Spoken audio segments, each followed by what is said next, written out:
supposed to actually release earlier in the day, but I was having some trouble with uploading it, so instead got released at 8 o'clock last night. So again, if you haven't already, check out that crime analysis. I think it's a pretty interesting one, also a pretty disturbing one. But without further ado, let's get into today's episode. So first thing that we have to talk about, admittedly, this is something I kind of don't want to talk about, but I feel like I have to bring it up because this is truly deplorable what happened. So for those who know DC Young Fly from Wild 'N Out and everything, unfortunately his wife Jackie O passed away a couple weeks ago, and she passed away as she was getting surgery. I think it was called like mommy makeover surgery or something like that. But yeah, so she passed away due to complications from that surgery. So right after that, sending my condolences to DC Young Fly and his family and everything. But then I saw the comments made by Azalea Banks, and it was actually my friend Faith over on Twitter who, shout out to her by the way, who brought them to my attention. She made like a post about it, and then I checked them out, and it's sickening. I'm not gonna lie, it's sickening to read. So Azalea Banks, for those of you who don't know, she's like, I don't even fully know what she does online. I know she does make some music. I think she runs like a blog or something. I don't even fully know. But basically, she was on Wild 'N Out a few years ago, and DC Young Fly made fun of her, apparently, allegedly, even though that wasn't the case. DC Young Fly just said, his typical catchphrase, he'll call her like ugly ass little girl. That's DC Young Fly's catchphrase. That's the stuff he says. He doesn't actually mean it when he says stuff like that. He doesn't actually mean it. It's just a catchphrase of his. He playful insult and everything. That's what he does. But Azalea got super upset about it. She was like super offended by it. So pretty much went after him like the rest of the episode, made everyone super duper uncomfortable. They talked about it a few times.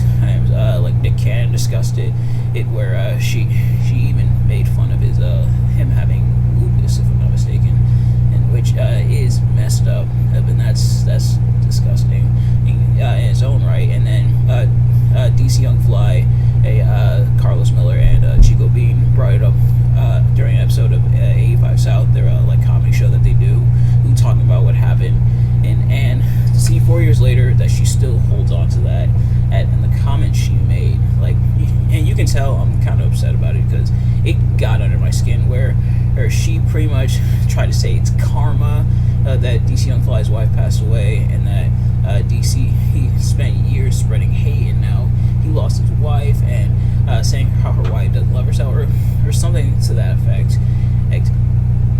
That just irritated me like beyond belief. Here in the Nigelverse and on System Shock Radio, we try to promote positivity as much as possible.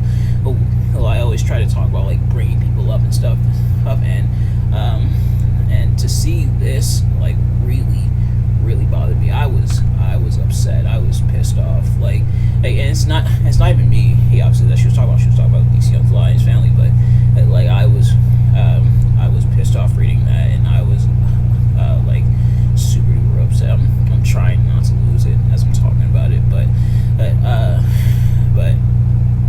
to see her still bitter about that 4 years later, when it wasn't even that big a deal to begin with, it's like her holding on to that hatred, and her admitting that she held on to that hatred, and she cried about it. Which they mentioned that she was like crying on set and everything, and it's insane. And like really, you're still holding on to that from 4 years ago. And in this moment, and you choose to make fun of DC Young Fly, and his family and what they're going through and everything. That just definitely rubbed me the wrong way, and it did for a lot of people. A lot of people were flaming her in the comments and like talking about it, going after her, and just to see that, just because you're upset at DC Young Fly, that's disgusting. That's deplorable, and that is just downright evil. Like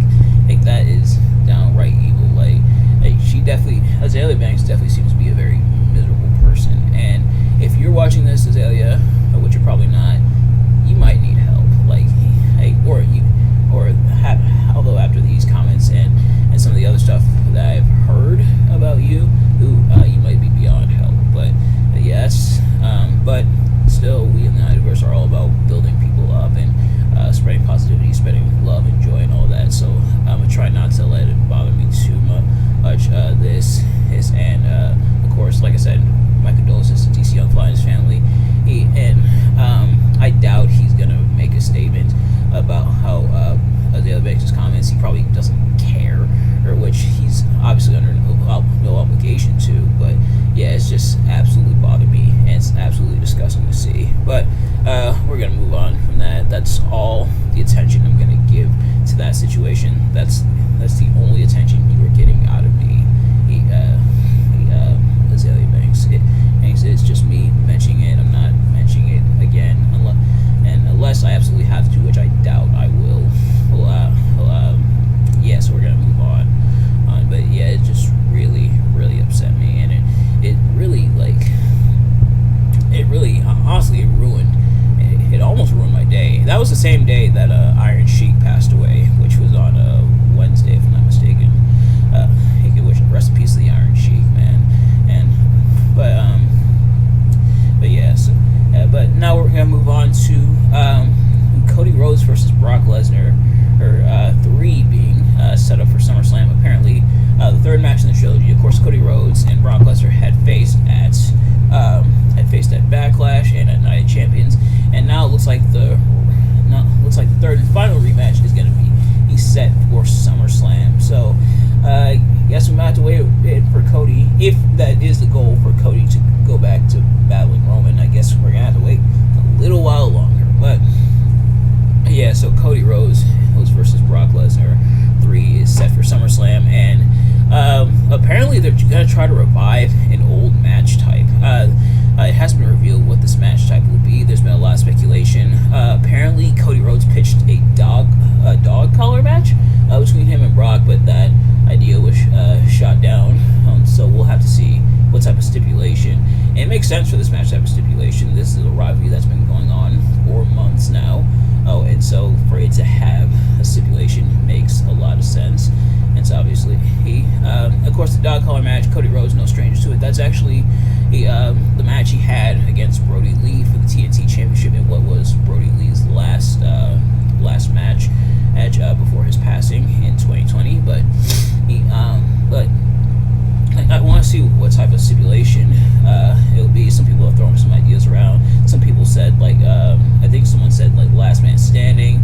I think I've seen no holds barred. I think someone even said buried alive, which buried alive, not really. He doesn't really. The thing about buried alive matches is it's like, I feel like buried alive, at least for me, it's a very Undertaker specific stipulation. Even though Undertaker's lost his fair share of buried alive matches, but yeah, buried alive is kind of like an Undertaker specific stipulation, and I can't really see it being used for anyone else. But that's just me. But we'll have to see. But having a stipulation for that match is will be pretty interesting to see what they do for that. And who do I think should win at SummerSlam?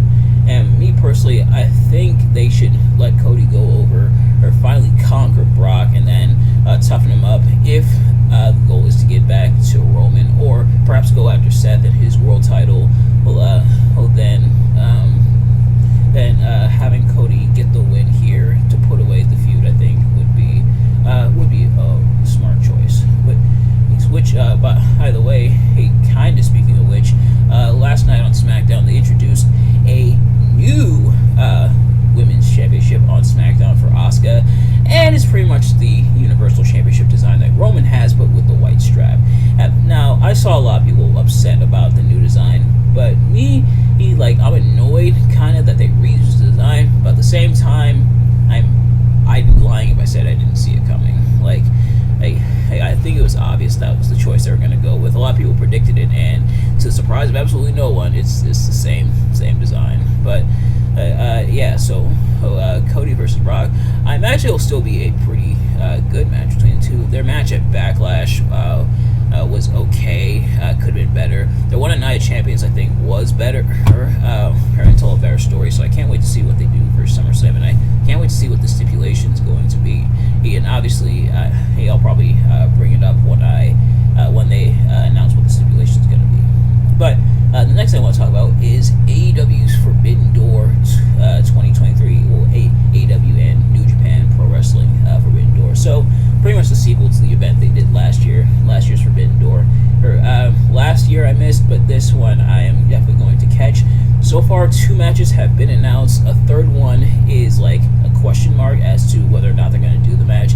And so far, are the 2 matches they announced for Forbidden Door are two major ones. And honestly, they could just do those 2 matches for Forbidden Door and it'd still be a really solid show. So the first match that's been announced is Bryan Danielson versus Kazuchika Okada. I'll admit, not really that familiar with Okada. I only really know him because he had the matches with matches with Omega that were rated really highly by Dave Meltzer, which has been disputed as to whether or not those matches were actually worthy of the 6 stars that they got. I believe the matches got 6 stars, but Kazuchika Okada is going to be facing Bryan Danielson, and then speaking of Kenny Omega, he's going to be facing Will Ospreay, so kind of continuing their rivalry from New Japan. But I imagine they'll probably announce some more matches. But a match that's a question mark and a match that has kind of been floating around that people kind of want to see is CM Punk versus Kenta. Of course, both men utilizing the GTS. Kenta, of course, the originator of the GTS. And so will they actually go through with that match? We'll have to find out. But so far, Forbidden Door is shaping up to be a very interesting event, and of course, I am going to watch it. I'm trying to watch all the AEW events this year, and this one will be no exception. So I can't wait to see what else is going to be happening for the show. But next up is we're going to be talking about. Speaking of AEW, we're going to be talking about their Collision debut. So I kind of mentioned it, I think a couple episodes ago, or it might have been last episode. I'm not sure, but AEW Collision is going to be taking place. It's going to have its debut episode next Saturday, if I'm not mistaken, on the 17th, June 17th. So going to be premiering a new show and everything. And so far, the main event has been announced. We have a return announced as well, with besides just CM Punk, which we'll get to. But apparently, Miro is going to be making his return at Collision, and I believe Andrade El Idolo will be returning as well. But the main event that's been announced is an interesting one, and it's one that people are kind of mixed to, and that is that Samoa Joe will be teaming up with Bullet Club Gold, which is Jay White and Juice Robinson, against CM FTR, which is CM Punk and Dax Harwood and Cash Wheeler of FTR. A lot of people all like all 6 guys involved. And I personally like all 6 guys involved. I like Samoa Joe. I like CM Punk. I like FTR. Kind of new to Juice Robinson and Jay White, but so far I like what I'm seeing from them. But a lot of people wanted it to be one-on-one between CM Punk and Samoa Joe. Maybe CM Punk knocking some of that ring rust off. FTR, of course, friends with CM Punk, so that's probably why they did that. Plus, FTR is entering into a feud with Bullet Club Gold, where Bullet Club Gold's been messing with Ricky Starks. FTR came to his aid. So Ricky Starks still continuing their feud, and FTR kind of getting involved in everything. And the Guns, Austin and Colton Gunn, might be getting involved as well and joining Bullet Club Gold, which Bullet Club Gold said they might add some new members. So the Guns, I think, would be a pretty good choice. But that's going to be the main event. I'm sure it's going to be an interesting main event, but like I said, a lot of people kind of were expecting a one-on-one from CM Punk in this return, but I guess they didn't want to go that route. So it's whatever, I guess. But I'm sure it'll still be interesting. But something else is interesting is apparently the ticket sales for the debut Collision show haven't improved that much since CM Punk's return announcement, which is slightly concerning. But we'll have to see how the show does, and I'm still excited and interested to see how the show will do. But the last thing I want to talk about is work while you wait. And work while you wait, I'm sure is something you might have heard before, or people say, hey, work while you wait. But what